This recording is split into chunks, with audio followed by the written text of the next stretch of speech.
it's another side that like wants to take more, that wants to go that one more round, because like going that one more round when you don't think you can, that's what makes all the difference in your life.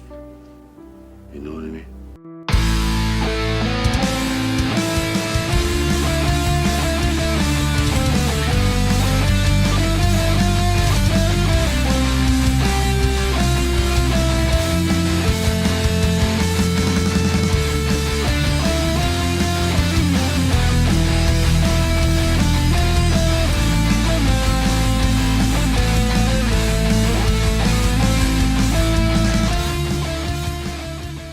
Hello, and welcome to another episode of One More Round, the Rocky Series podcast. I'm your host, and with me today on this lovely hour change spring morning, Katie and Kyle. How you guys doing this morning? Good morning. I had technical difficulties this morning. Aside from that, I'm well.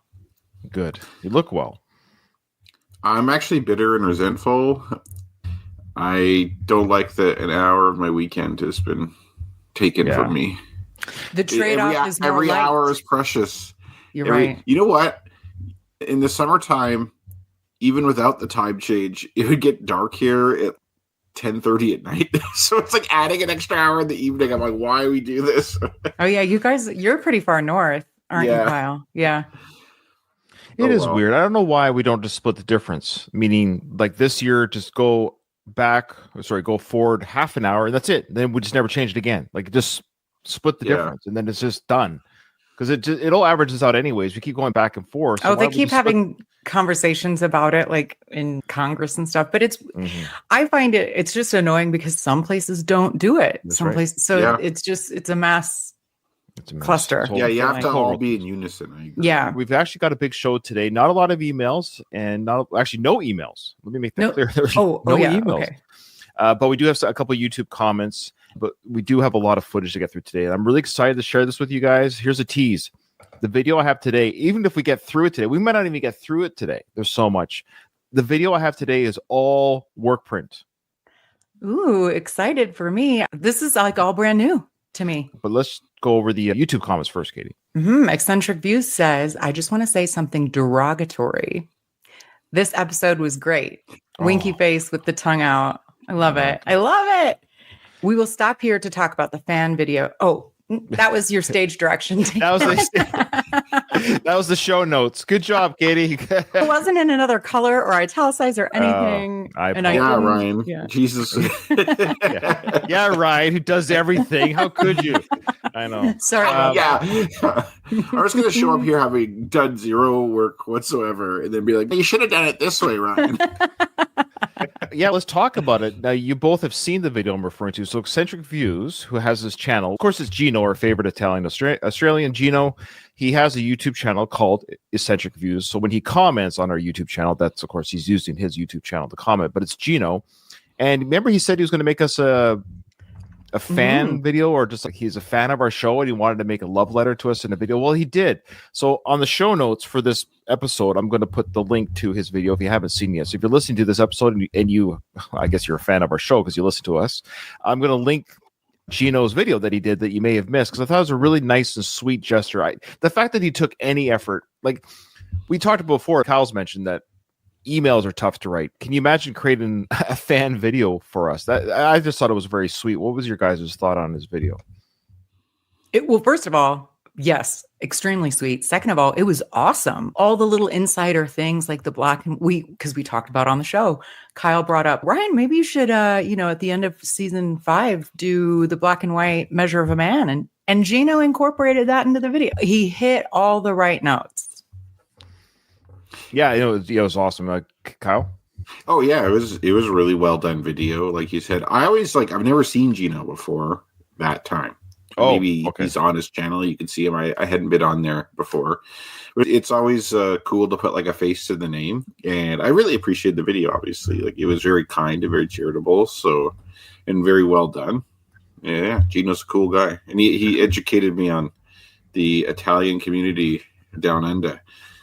He's not bad for an Italian kid. He's not bad looking. Yeah. We didn't see his butt in the video. We didn't see his butt. If it's good or not, I'm going to assume it is, though. Gino, which city should I visit in Australia that has the most Italians? Yeah, Australia is a beautiful country or / continent. I've been there before. I loved it. Beautiful people. I'd love to go to Australia. It's very far away. Yeah, I don't have enough vacation time that like I could actually go down there and enjoy myself and come back up here, especially with kids. But it is on my bucket list of places I want to visit eventually. I lucked out just because obviously Navy was one of our port visits. Yeah. But that's the one good thing about the Navy. A lot of sacrifices I've made being in the military, but I've seen the world legit. I'm going to write down all the countries I've been to one day, but I've been to a lot. I've circled the world. It's pretty crazy. Have you seen those world maps, or sometimes it's even a globe, where you scratch off or color in the countries you've been to? Oh, okay. I understand the concept, you should. If you've been, I think you should do that. Yeah, it's like kind of the rage on the map porn subreddit. People are highlighting in where they've traveled. Okay. Cool. Yeah. It's awesome. All the places I've been to more or less touch the ocean. So it still counts. The only thing I don't count is if you've been to the airport. Airport, same. If you didn't leave the airport, you have to step on the land. That's fair. No, I agree. Okay. Yeah, Qatar. That was the last foreign place I've been to was Qatar. Okay. So Ryan, are you you're not a flat earther then, having gone around the globe? You've seen the edge. You could say for sure we're not on a flat disc. He didn't fall off, did he? That's true. Maybe he kind of just turned around near the edge. I don't know. Yeah. All I'll say is I can't confirm or deny what I've experienced in the military. That's all I'll say. Yeah. Okay. We did get one email, but this is a very short email, but it's a picture email, and I'm going to share it for you, Katie. It's from Simon. I do a Rambo podcast, and he was actually my guest on the last Rambo podcast I did. So if you want to check it out, it's a long road. We're rebooting that podcast. It's a long road, the Rambo series podcast. Katie, do you have something to say about Simon? I just wanted to say it was an excellent episode. I listened to it this morning. Oh, yeah. Simon was great. Great stories. And we really have to watch his film. Now we're really beholden to watch his film. 100%. Yeah. Anyways, great stuff, Simon. So he's a longtime listener of the show, long-time supporter. It was really nice to meet him in person on the episode via FaceTime. But he said this: "Hi there. I'm sure Katie could find a usage for this item. Keep up the good work. All the best, Simon." So this is what he's referring to. Oh, I don't know. There's all sorts of things going through my head as to what this could be. So this is Planet Hollywood's frozen Sylvester Stallone's body from Demolition Man is up for auction. So this is real. So you remember that scene in Demolition Man when he was, what do you call it, cryogenically frozen in the movie? That wasn't Sly, obviously, in that case. But they did a really good model sculpture of Sly. So when they filled it up with the goop, that's his body there. Katie, would you like to have that? Are you going to put an auction up for that, I should say? For the low price of starting bid, $1,500, but estimates up to $6,000. I gotta say, I dig Sly's body. I don't want this. This is weird. It's awkward. I don't like any of this. What's awkward about it? The pose, I don't know. It is not sexy. But if he's already in a sort of semi-spooning position for you. Like you could almost have him spooning you a little bit. I was gonna say the knees are up too high though. I was trying to think his position is not the best for any activities you want to do with him. Like smuggling, of course. Oh, yeah. Yeah. I would have otherwise thought it would be impossible to make him unsexy, this era of Sly. But boy, they managed to do it. I like his hands. Both of his hands are out. They could be cupping your breasts a little bit, but Jesus they're really Christ. They're really far away. I was going to say they're far apart, so you have to go back and forth. Yeah. I love it. Anyways, if I had money, I wouldn't even have to say like Elon Musk's type, but just if I was like a multi-millionaire, billionaire type person where literally my life is just buying things just because I can, I would buy this in a heartbeat. I would just love to have this in my house. Check it out. I've got Sly sleeping in my bed type jokes or something. Like it would just be so much fun to have this thing. So yeah, this is something we can crowdfund. we can crowdfund this to buy Katie the Simon concurs. Put that Patreon money to good use. Oh yeah, we're about we're only short $5,000. If I know Ryan, I could tell you this: he only does this for the money. He doesn't care about Rocky. He's just doing this for cash.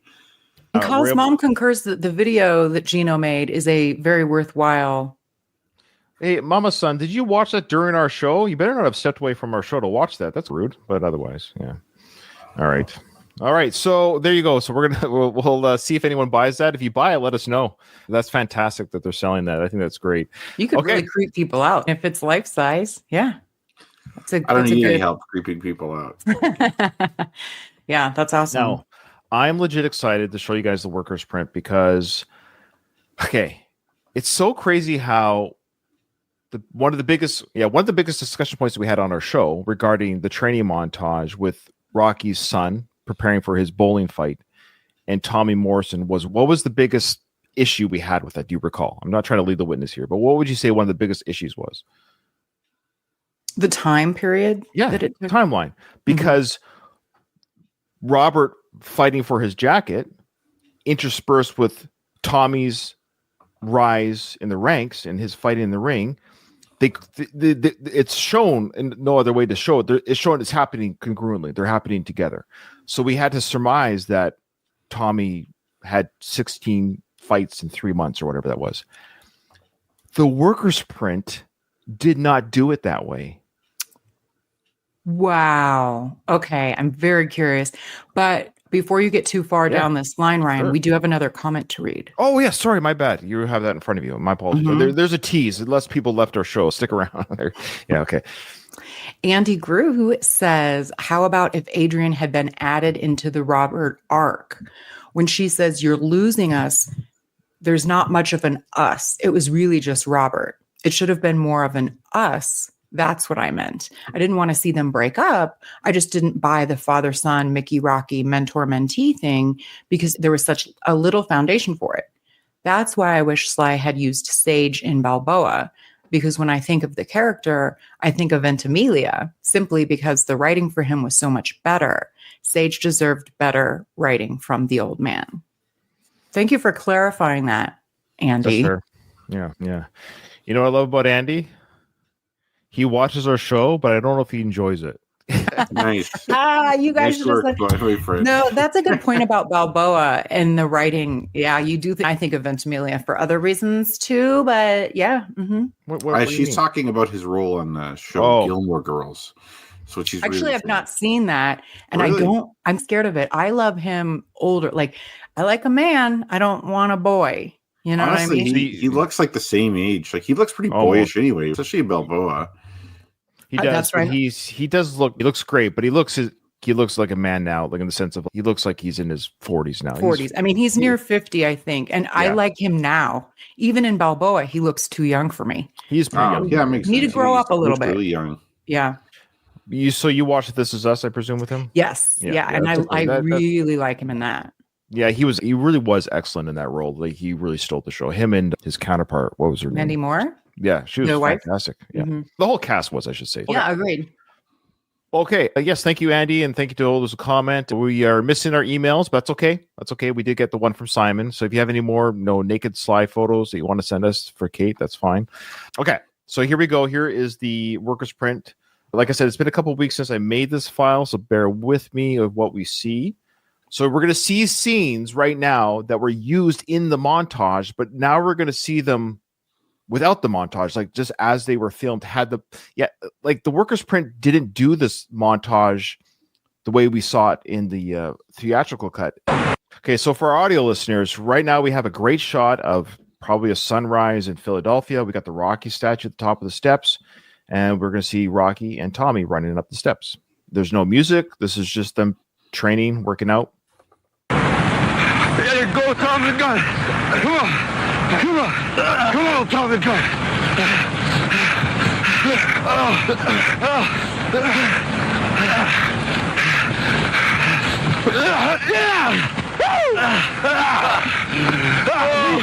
I beat the man. I don't believe it. You know, you were so swift. Man, you know what I want? What's that? Man, I want to be a great fighter. Yeah. Like you used to be. Hey, listen, Mickey used to say.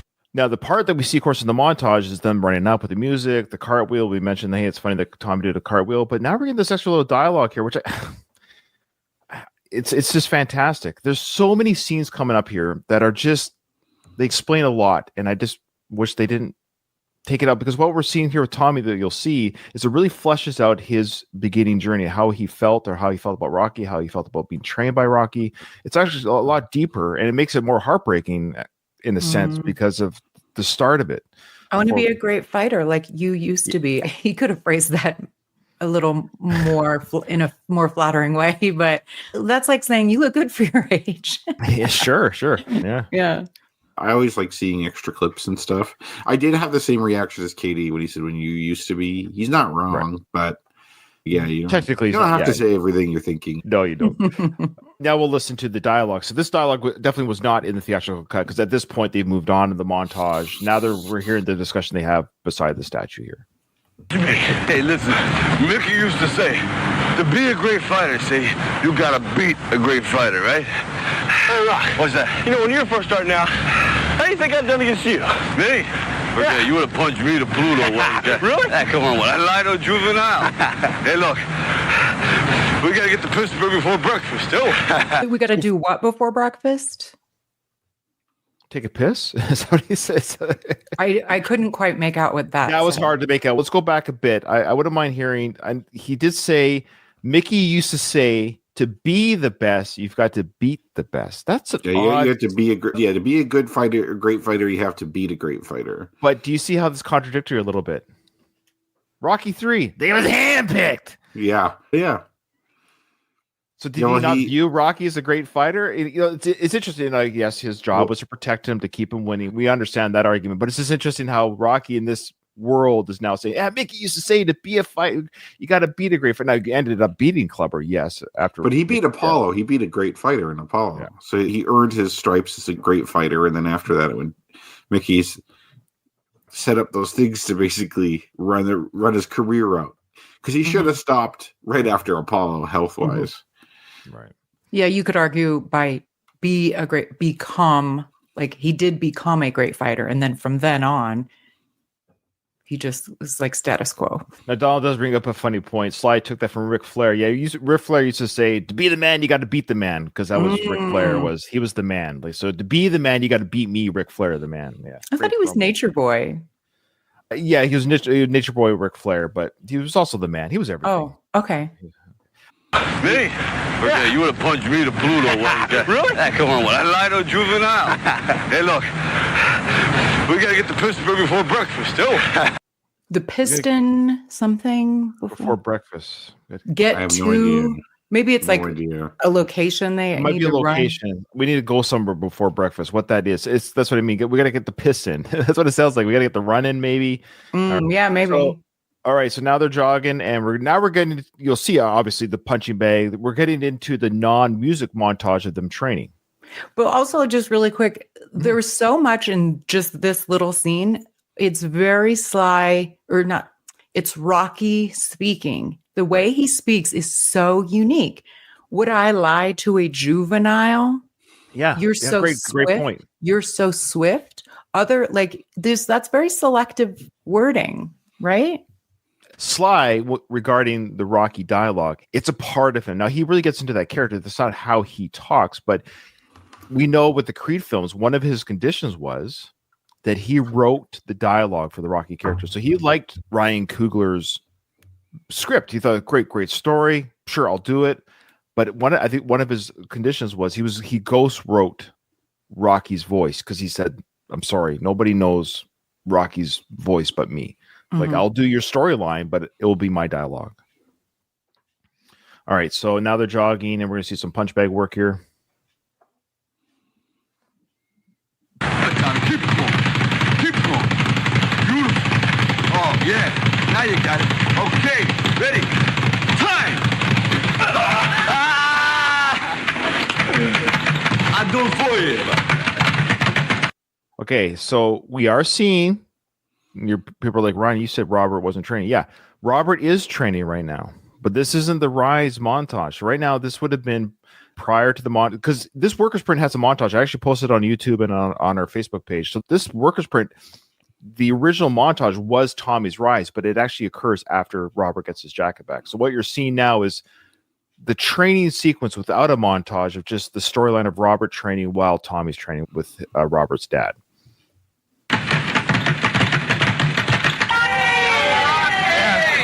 Now they're running down Italian Alley or Italy. What's it called officially? Is it?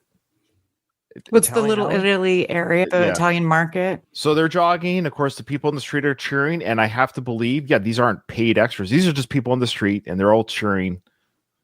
They're legit cheering. I think this is just real crowd gathered cheering Sly and Tommy. And Sly's talked about how like when he's in Philly, he's always like, these people believe that like Rocky's real.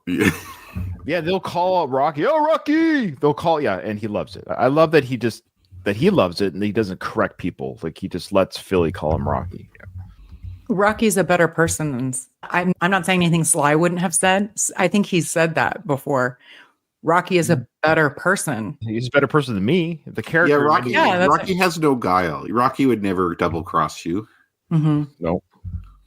He is a character to live up to. Of course, you can create a character more than what you are, so to speak. So Sly recognizes that he wishes that he could be more like the character that he created for sure. But guess what? We're human. We're not Rocky. We're human. Rocky has seriously ruined me for men. Oh, because that's what I want. I want Rocky.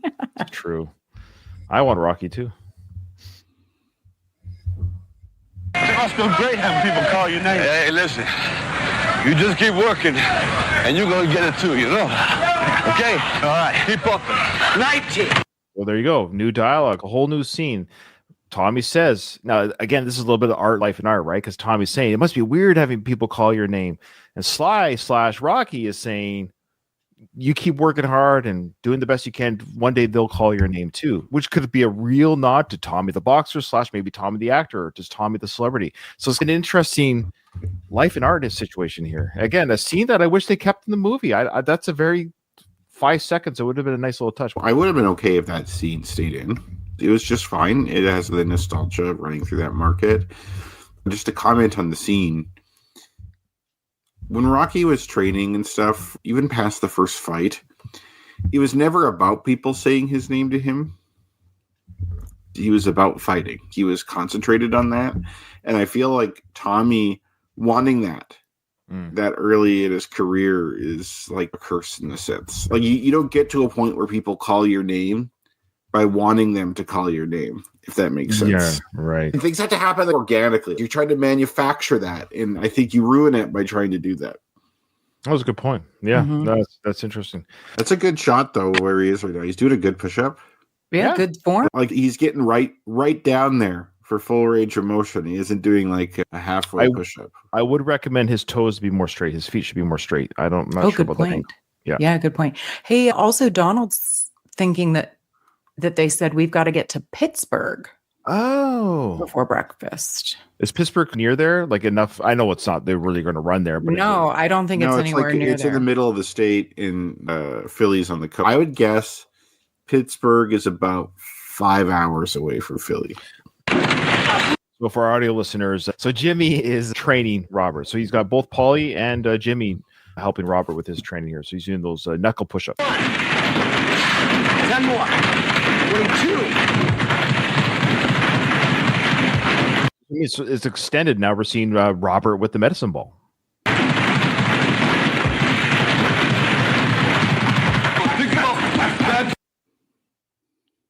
All right, it's pretty straightforward. Now we got Tommy and Rocky fighting. Training, with the punching bag. Back and forth, side to side, get loose. Think about balance. Time. Hey. Time. You ain't got no balance, kid, all right? You're blowing your balance. You got to think about what you're doing. Hey, Jimmy, give me the string. There you go. Jimmy, what? The string. Yeah, the string. Oh. Did you catch what he said, though? The balance. Yeah, you ain't got any balance. Called him Jimmy. Yeah. Remember we talked about how Jimmy, by the character, whatever this, we know it's Jimmy Gambino is the real life person. In the first film, he played Mikey. That's our whole joke. Here we have in the workers print, Sly/Rocky calls him Jimmy. Here we actually have it on print. He's referred to as Jimmy in the film. So is that Sly effing up a little bit? Do you think? He's in the credits as Jimmy, and we had earlier without the work print, we had thought. Yeah, that was the joke. The joke was well. Here's the thing. The reality is, old joking aside, the reality is it's supposed to be the same character from Rocky, the first film. We know that. It's just funny how he's still credited as Jimmy in the fifth film. Honestly, I think either Sly just forgets this guy's name was Mikey in the first film, but he's worked with Jimmy for a while. He just called him Jimmy, which happens all the time. You hear that, you watch bloopers, like your favorite comedy show or whatever, they have bloopers. The actors will call the characters by their actors' names in those bloopers because they work with these people. Yeah, they actually know them. Yeah. They know them outside their characters of Dwight and Jim or from The Office. You ain't got no balance, kid, all right? You're blowing your balance. You got to think about what you're doing. Hey, Jim, give me the string. Now, I had the same problem when I was coming up, you know? So Mickey did the string thing with me. You learned it from Marciano. The thing is like this. When you can take this string and you tie it to your feet and you can punch this, right, without breaking the string, and like Mick said, you'll be a very dangerous person, okay? Time. That's it. That's much better. Dig. That's it. Balance. Okay. So I can see to some degree, maybe why Sly cut some of this up, because we got the Mickey talk when they're running up the stairs. They have the Mickey talk again with the string. So maybe they felt too much Mickey. I have a theory why Rocky, the character, though, is doing this. I think he's a little nervous. I think he's nervous about training Tommy. So he's really relying on the only thing he knows about training is what he only had one trainer for a very short time, really, was Mickey. Because he didn't have any training. Remember, I asked you 10 years ago, you never helped me none. So he's never had any real help. So Mickey's the only one he can draw on. The most touching scene in the movie was the Mickey flashback, or not the most touching, but a very touching. No, I guess what I'm trying to say is I think for the viewer / Tommy's perspective, I wonder, because I think Tommy, remember, because he says in the car later in the film, I'm not you and you're not Mickey. Remember, that was the whole point. Stop trying to live your life backwards with me. Like even Tommy called him out on that when he drove away. Yeah, but it makes more sense if more Mickey talk is in the movie. Yeah, he could have also said, because for part of 3, like Apollo and Tony kind of trained him too. Yeah, that's true. He could have. That would have been cool to say, yeah, Tony taught me this too. Or even like you would think Tony would be there. Yeah. Why do you think he's not? Is it just that he looked so much older? He's a tough Jim. Yeah, I guess he has his own commitments. Yeah. Like Balboa, he's there, but maybe he's retired from Tough Jim, and then he just. It is weird that he's just because. Why is Tony in Balboa? Where would he physically be living? I think he just came over from LA. Yeah, to help him. Mm-hmm. He's probably retired. He's very bored. And then Sly's like, hey, you come help me fight again? And he's, wow, this is stupid, but this is a change of scenery, so let's do this.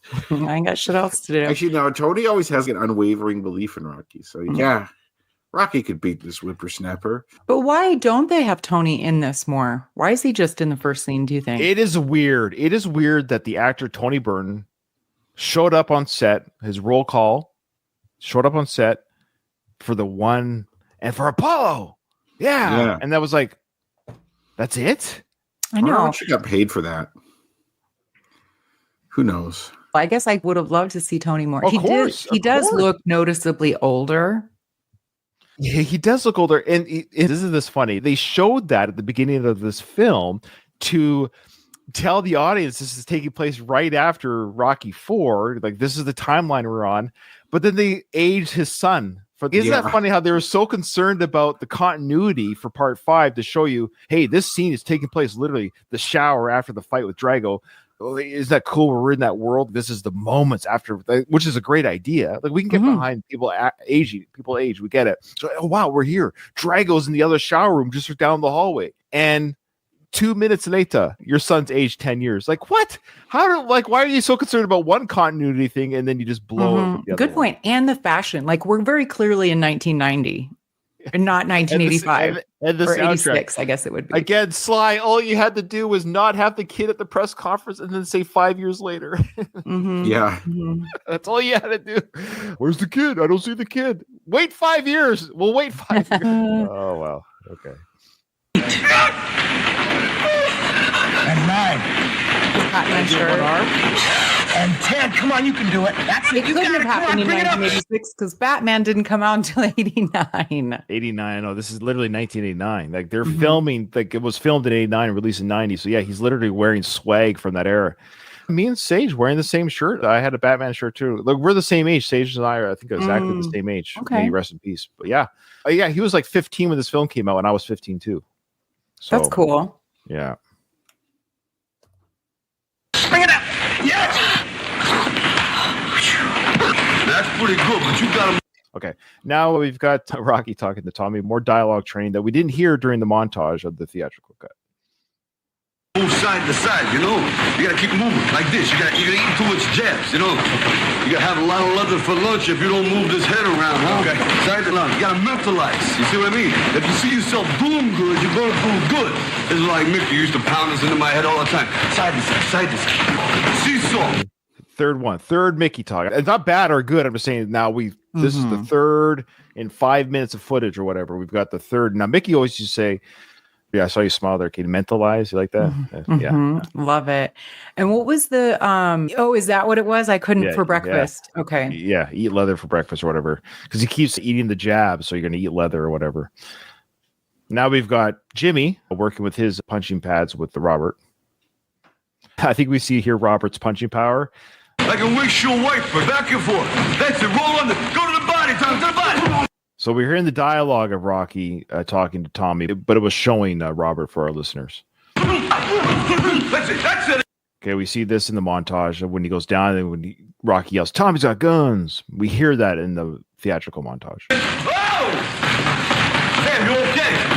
Hey, Tommy, gun. You got some guns, don't you? Hey, can this kid hit or what? Hey, come on. The drinks is on me. This kid can really hit, huh? Hey, you look like you can cool. Okay, that was the famous scene in the montage again when Rocky sprays Paulie with water, but I think it's Sly fooling around with Burt Young. So that laugh that Sly does there is not a Rocky laugh. That was out of character. What do you think? Yeah, I agree. Yeah, and like Burt, he like looks genuinely. Yeah, he looks genuinely surprised by that. It wasn't in the script. When they had their table read, it didn't say Rocky will now spray Paulie in the face. I think this is them fooling around. Watch that with that mindset. That it was just Sly fooling around. This is on me. This kid can really hit, huh? Hey, you look like you can cool. Can this kid do it or what? There you go. Come on. So he recovered because this kid hit or what or whatever. I liked it. It was Sly laughing at the spray Burt in the face. And he references drinks on him when we see later they go to the bar. They're at the bar together. And Tommy has milk. It has milk. That's right. That I didn't realize was milk this whole time. I think now we'll see Robert's teach him a couple deadly punches. So Ryan, you're saying you didn't remove any music from all of this is just movie scene. These are movie scenes, and we're getting there. There is a training montage, but it happens after this sequence of events. The training montage of Tommy's rise plays out completely. It's 7 minutes long. It's a 7-minute montage of him rising through the ranks, which answers all of our queries about now the timeline can make sense because we can make it however long it needs to be because he's got his jacket back. He's beat up the bully. And they don't show Robert again. It's just Tommy rising through the ranks. Do you know offhand how long the theatrical version montage is? No, but I don't think it's even 7 minutes long, though. Well, actually, no, it's pretty long. It's because they do it in two parts almost. Yeah, that's right. Yeah. It seems like they just, for time, cut a lot of things out and combined it and put all this in a montage. Yeah. Already, it seems is not beneficial to the film, in my opinion. So, Kyle, what do you think? What do you think about how they kept this workers' print version? Do you think that would have been better had they just shown the fight with Robert getting his jacket back, then kick into the rise? Does that make more sense theatrically, or do you like what they did in the theater? I'm going to have to do something I don't want to do, but I think the way they did it was the right way. Even though, the theater? Yeah, okay. Even though what you're saying is totally right about like the continuity. From that perspective only, the continuity thing, this one makes way more sense. However, I think there's value in showing the two things happening simultaneously. They're showing that here. I agree with you. I know what you're saying. They are showing that here. It's just not done with the same maybe panache as the... Yeah, exactly. The way the theater did it was good. I like the contrast that way. This is a little more slow. I don't really like the Sly dialogue with Tommy here, like what Mick used to say. I actually agree that he should talk about Mickey too much because that causes a problem, or at least it's referenced later. But I just think the delivery of the lines, and it wasn't working. Yeah. I'll decide the theater version. Yeah. There you go.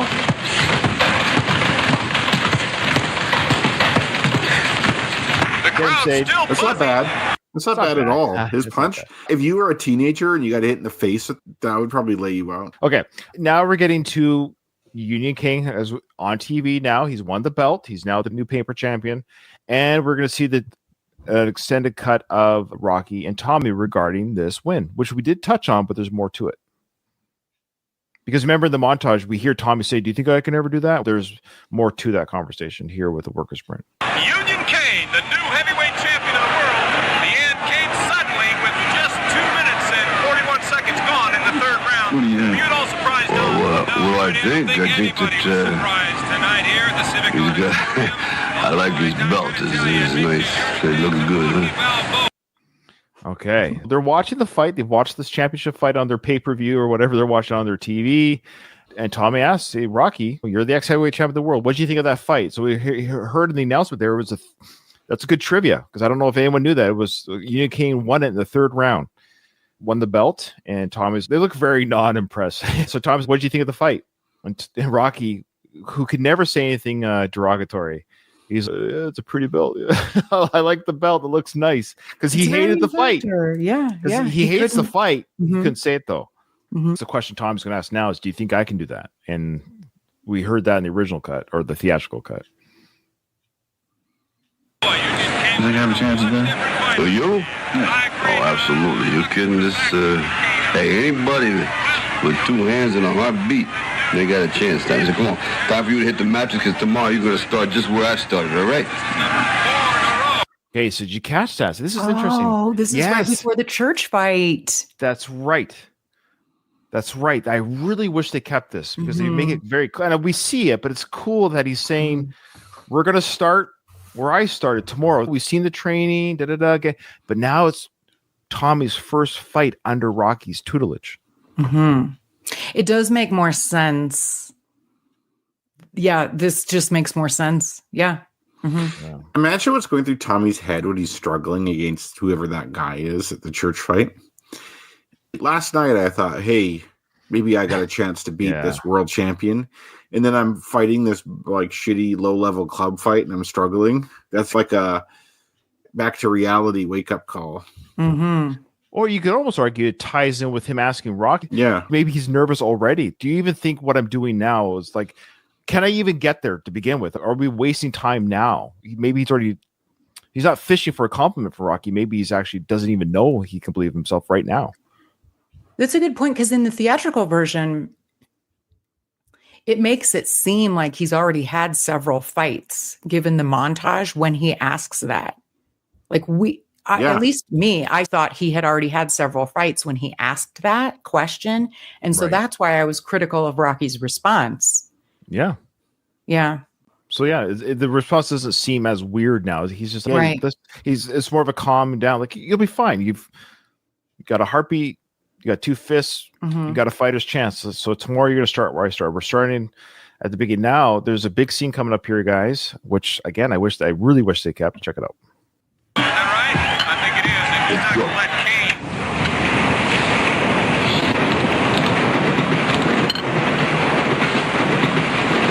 So for our audio listeners, Rocky turns off the TV. Tommy's going to go ready for bed. Paulie fell asleep during that 3-round fight. Fell asleep is one way to put that. Yeah. How many beers are sitting on the end table? Yeah. But I think it's also Paulie showing you his interest about this fight. Good point. Like, it means nothing to him because he sees it for the farce it is. He couldn't even be bothered to watch it. It's a farce of a fight. Good night, Rock. Hey, Rock. I want to thank you for giving me this chance. I really appreciate it. Hey, home team, man. Yo, Tommy, you're going to do great. Like, I'll see you in the morning. Did Paulie hear that? Yes. yeah, of course, Rocky's trying to whisper because he thinks Paulie's like out cold. So he's trying to be respectful to Paulie being knocked out, drunk. And he's whispering, home team win.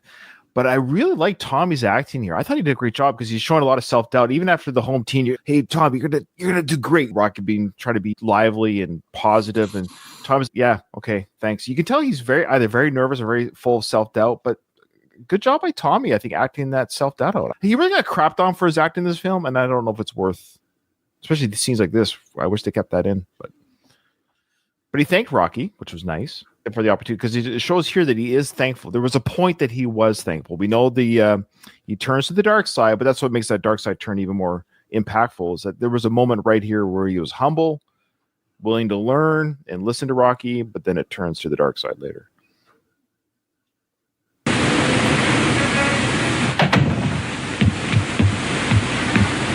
Now Rocky's looking at Paulie. What did he pick up there? Was it a cigar, maybe?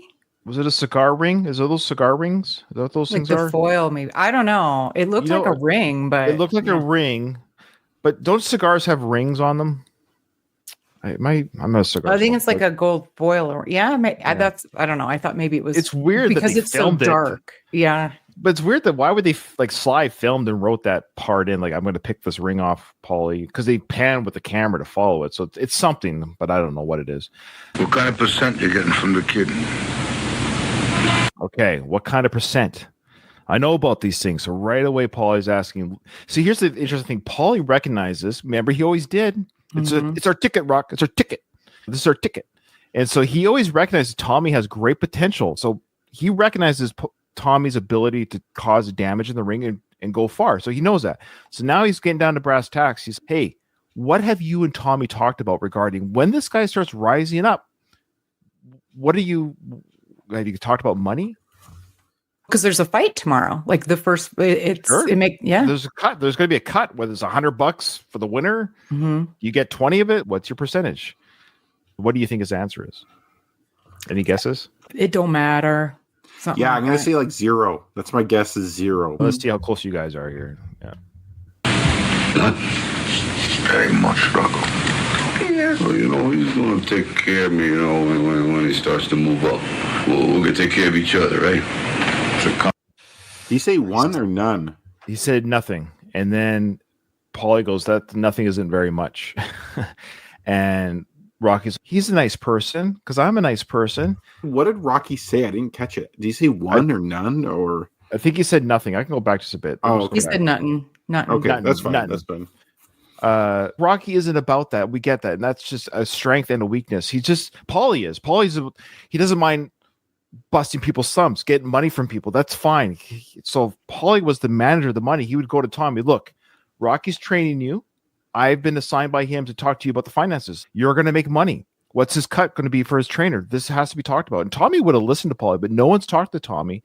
Rocky's just assuming Tommy's going to take care of him too, the way that Rocky did for Mickey. Mm-hmm. Rocky has like a childlike type of innocence in these films. I'd say Rocky and Rocky Balboa and Creed does not.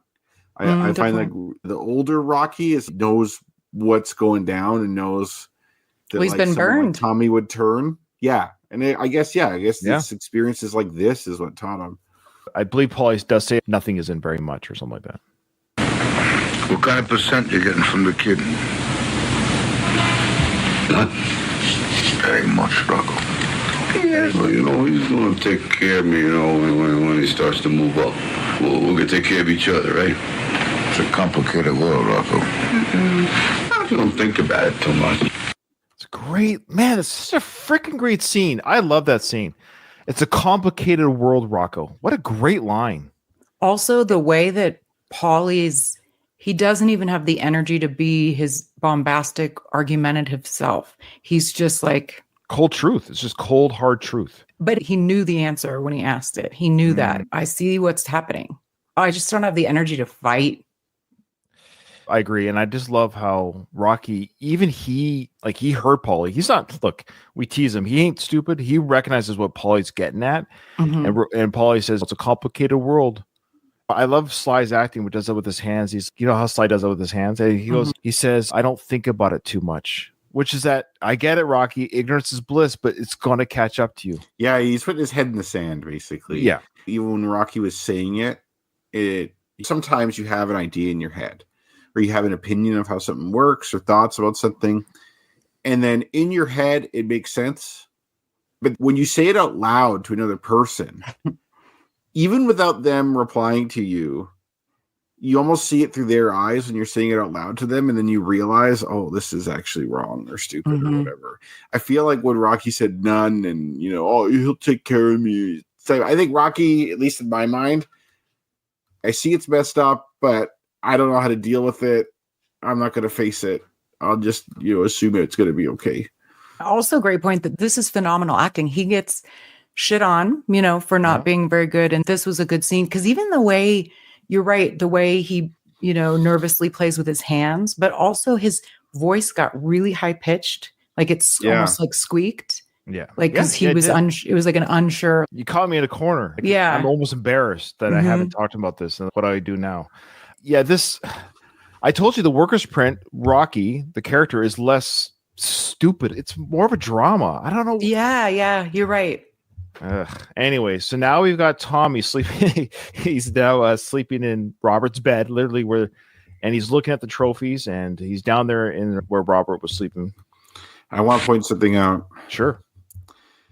Much to my chagrin, if Paulie had his own place above the gym, he'd be there. He would be like sleeping on the couch there. No, that's true. That's good evidence. Of course, we could go argue. He's just hanging up for the night to watch the paper. Well, yeah, I know. Because Rocky puts a blanket over him. Like, this is a thing that happens often. It's funny. We didn't see this. We didn't, in the theatrical version, get to see him in the basement thereafter. No, we haven't. This is the only time we see Tommy living where they told him he's going to live. Yeah. But when he walks out the door, for some reason in that previous scene, my brain was like, oh, he's leaving. Like that was an exterior door. That was the basement door. Yeah, he's going to the basement door. Yes. Okay. Yeah. Good call. Yeah. We'll just see Tommy in his head and we can speculate what he's thinking. The night before the fight, right? Pretty nerve-wracking. I would assume it's pretty nervous. He's looking up. Camera pans up. He's the belt. I told you why that belt's there.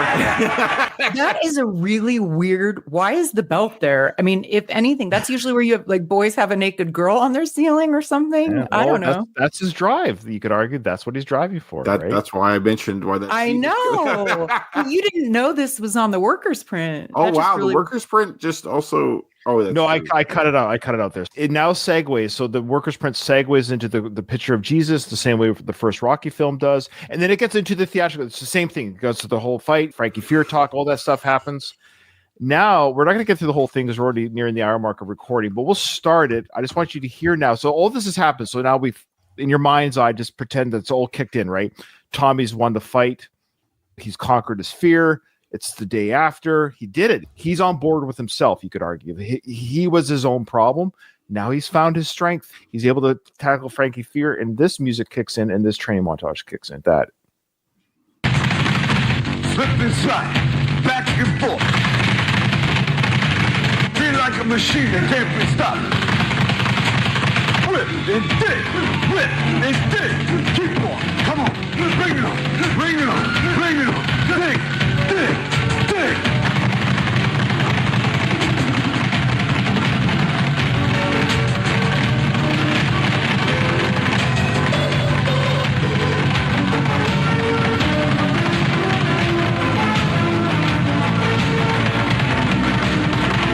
Now, a couple things. Okay. You might disagree with me. Maybe some of the listeners will disagree with me. And I agree with Kyle, what you're saying about, yes, as far as the Robert storyline goes, it's interesting to see, of course, the father-son dynamic. We get it. Robert should be being trained by his dad to beat the bully up. But for a first-time viewer, and even as a long-time viewer, watching Tommy beat that guy, and then hearing that Vince DiCola soundtrack comes, it's such a good soundtrack. I just love it. It's a callback to part 4. I love hearing the Rocky dig, all that stuff. Because in this moment, if you're a first-time viewer not knowing the ending of the film, again, it makes it more tragic. Because in this moment, you think, oh, man, this is just really another Rocky. Tommy's going to fight Union Kane. He's going to win the championship. Rocky and Tommy are going to be the new Mickey. Because it feels like that. This is very hopeful. You get this feeling, this rise is very like we're going somewhere with this. It almost feels like just like a Rocky film. In this moment, it feels like we're really going to have a real Rocky feeling fight between Union Kane and Tommy, which never happens. But that's what I don't know. I'm a little bit hyped right now watching this training montage. And Tommy Morrison himself working the bag. You get to see him just that's his job as a real boxer. He's really handling the training really well. I don't know. Is it horrible that Vince Nicola's music is used here, or is it? What do you think, Katie? I 100%. Well, hindsight's 2020. Sure. To your point, it feels like a Rocky. It's comfortable. Yeah. Rocky IV was a mega hit, and this is supposed to have happened just after it, so it does make sense. Yeah, it feels more like a rise training montage. One of the biggest criticisms about Rocky V is the music, but that's a 2020. They could have wondered about using Vince Nicola for Rocky IV because that was also a departure. So but it paid off. And so because this soundtrack right now, like this music right now, does it age? It never, like you never get tired of it. You don't hear this go, oh, this is so 84. It just sounds good. You're right. Good. You wouldn't have known that the 90s music would have aged poorly. You know what I mean? It aged poorly so quickly. Yeah, it did. It did. But Rocky IV is my my favorite. It's my favorite. It's a lot to of watch. fans' favorites. Yeah. So I like it. I'm gonna cast the dissenting vote. Mm-hmm. Sure. Don't like it. Don't like that music there. I actually like that music in Rocky IV though. Even though I'm not the biggest Rocky IV fan, I actually like the Vince Nicola stuff. I feel like that track, and maybe it's because I watched Rocky IV when I first heard it, of course. Bill Conti's stuff is instrumental and like a little more old school, old timey, classic type of stuff.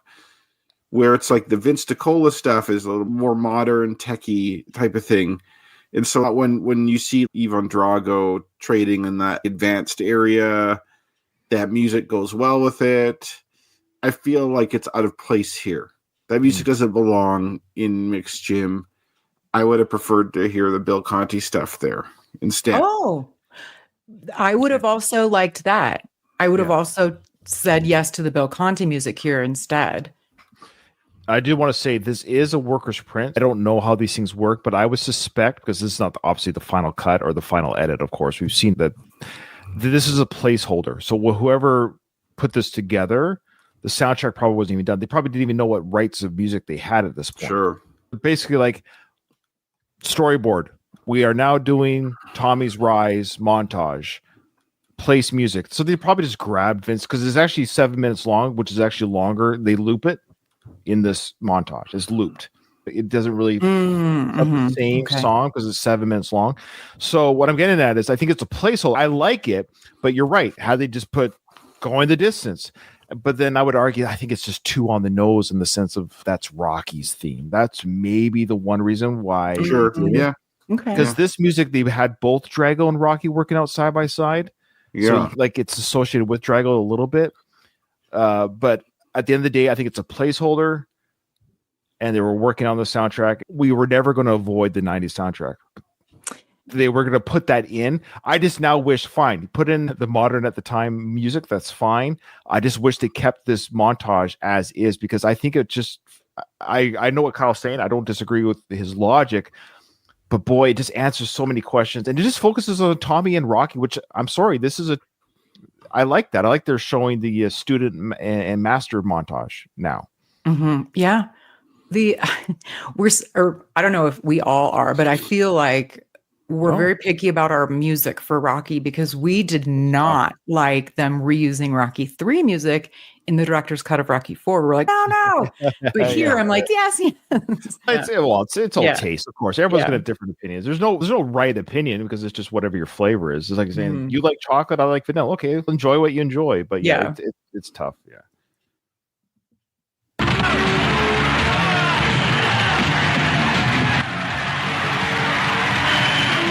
We're just let's turn down a little bit so we can talk over this a little bit. So Yeah, we're just seeing the fights are a little bit longer, so the sequences of the fights are longer, and I think they make more sense too as far as the timings go. But yeah, they're longer cuts of fights, which we're seeing more fighting of Tommy instead of the quick 2 seconds. We're seeing like 10 seconds of fighting. How did you know Robert had already gotten his coat back? Oh, I cut it out. So in the workers' print, after we saw Robert doing the one-handed push-ups and all that stuff, he got his jacket back. Before this montage started. That's right. In the workers' print. So right now in the workers' print timeline, Robert has his jacket. Got it. Okay. Then Tommy and Rocky watch the Union Cane fight. Then this whole sequence takes place. However, we still get to the Christmas scene, which brings us back to the original 3-month timeline. The Christmas scene does come after this montage. You're right. But what I'm saying is we can say, sure, it's Christmas 91 or whatever. Mm-hmm. Okay. Do you mean 87? Because technically... Okay, stop. We're done. We can't. I know, it's ridiculous. So again, you're just seeing longer fights, knockouts. So now we have the scene of Rocky tossing in a haphazard way Apollo's colors to Tommy. And we're going to get some dialogue here. And unlike the theatrical cut, we don't get that stupid edit of Adrian shaking her head in a weird way at Robert after the shorts are given. Remember there was that weird cut that they put in? So Adrian is seeing the newspaper, Rocky's boy bombs away. She's reading about her husband's student in the paper. And then we're going to go to the trunk scene here. Interesting. There's another difference there. In the theatrical version, she puts it in the bird cage to capture the poop. There might be another. There might be more than one paper reading scene, but yeah. The dog's barking there. Even the dog. Yeah, we got dogs barking. Even I can see that this whole thing's going to end badly. Yeah, those dogs know about those things. Yeah. Okay, I think we hear more dialogue about the trunks here. Right? Apollo gave those to me, and I'm giving them to you. Hey, here you go. So you earned it, I think is what he says. You earned them. Yeah, like maybe. He's 3 or 4 fights in. I would say that trading for a bit and winning a few pro fights definitely earns you probably one of those famous pairs of boxing trunks ever. A piece of memorabilia that defined Rocky as a fighter. What the are you talking about? I know. You earned these. I think it's literally, this is a terrible metaphor. This is like Rocky is a virgin. He's on his first date and he's getting hands with his girlfriend. So he's just everything's just coming out so fast. Like, I got to grab that. I got to touch this. I got to go. He's just with Tommy. Here's your trunks. Here's what makes it. He's just too excited. Slow down. Let's do some foreplay. He's just too excited. He's all okay. I have an analogy that might be slightly more appropriate for the edit. Okay, sure. We all know me. I'm all about keeping things above board and appropriate. I appreciate that. Katie, let's pretend it's a different universe and you and I are on a date. Oh, okay. Wow. And it's our second date. Oh. First date was just maybe a coffee date. And I'm like, hey, Katie, I was walking by this store. Here's a $10,000 pair of diamond earrings to wear. Good point. It's way too much. Did we already talk about the fact that Apollo died in those and then Rocky somehow got him off his dead body to wear again? We don't. That's right. Maybe I don't know. Right? They must have dry cleaned him. Coroner or whatever took off his trunks and got him into a suit. But wouldn't his wife maybe want those? Yes, exactly.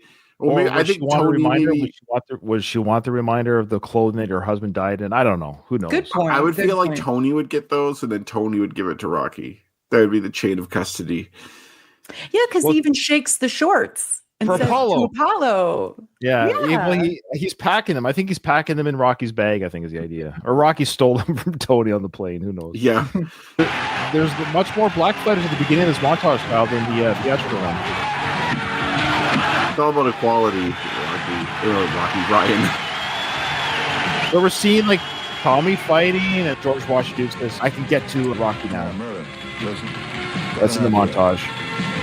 What is he eating? I'm not sure. This part here where Rocky puts the picture up of Tommy, I didn't recognize it was in the bar till the workers print. It's in the bar. So he's at I thought it was in the basement. Yeah, I did good too. eye. The work print edit clearly shows is they're celebrating Tommy's rise in Andy's bar. They put up Tommy's picture underneath the Rocky statue in the bar to indicate, Tommy's becoming a part of the town, part of the lore that Rocky's a part of. And Rocky's kind of giving his thumbs up. Hey, you're the new Rocky in town. People at Andy's bar cheered me in the first film. Now they're cheering for you in the fifth film. It's too manufactured. You're trying to make it too much. Every bum thinks they have a legacy. Oh, I just got this is too corny. I don't know, but it just came to me. It's still heartbreaking when Rocky was talking to Robert, and he says, "Dad, what did it mean when like having me was being like born again? Because I see life through your eyes." Yeah. So he's talking about his son. He's excited to be a dad because he gets to see what it's like to be a kid again through his son's eyes, but he's forgotten that already because now he's seeing what it's like to be a rising boxer through Tommy's eyes. So it just caught on to me. That's another layer to this distraction from his kid, because he told his kid at the beginning of the film, having you is like being born again. And now he really is being born again through Tommy. It's like his love is with the wrong person for real now. Yeah. I think too, because he was saying that he had a shitty childhood and Robert has all these cool things, and then he gets to relive a better version of his childhood through his son's eyes. But then that got flushed down the toilet. Now his son lives in his old neighborhood that he lived in. It's just decay. You can't live through your son's eyes anymore because you're just repeating your own childhood. He's sleeping. He has to live through Tommy's eyes now. He's sleeping with Robert. Sleeping with Paulie. Also, how we talked about for the director's cut, how the way that they cut the theatrical version it alluded to something different. Like the message that we received was different. For example, like how Rocky and Adrian left, things like that. This is the same scenario. This workers print versus the theatrical print, we're getting a different message. Even just these things, like we're like, oh, so it makes me want a director's cut of Rocky 5. But like you said, we aren't. I know. Oh, we'll never get it. Yeah. We'll never get it. It'll never. Two reasons. One, because Sly was not officially the director, so he can't give the director's cut. Or a Sly cut. Yeah.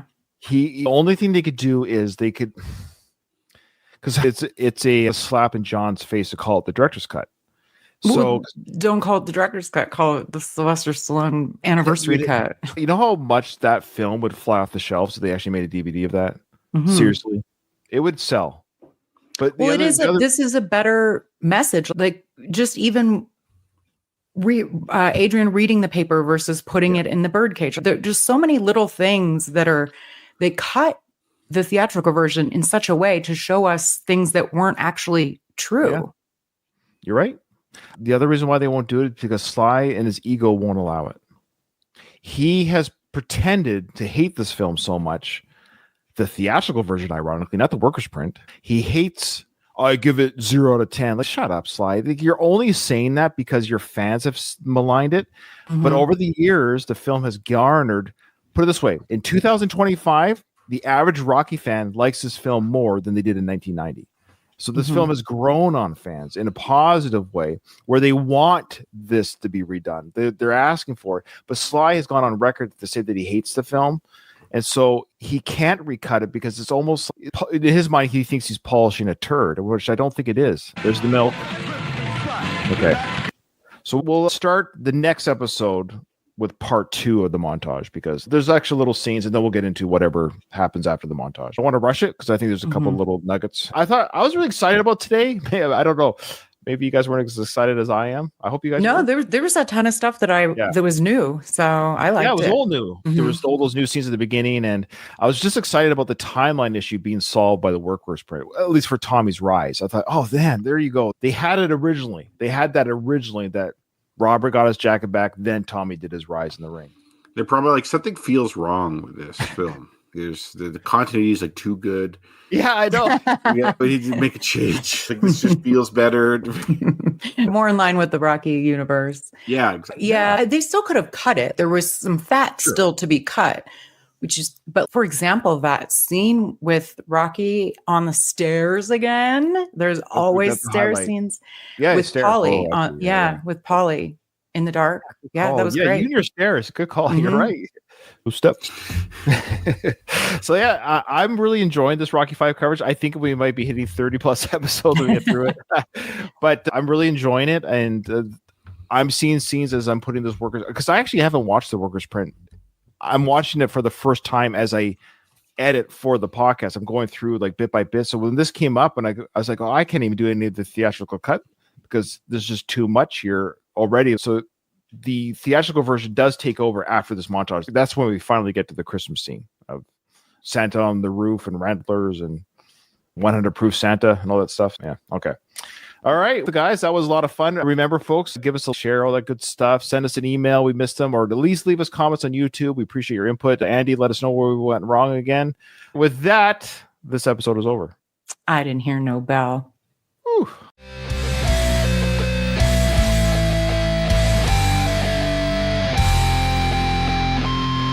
I just want to say one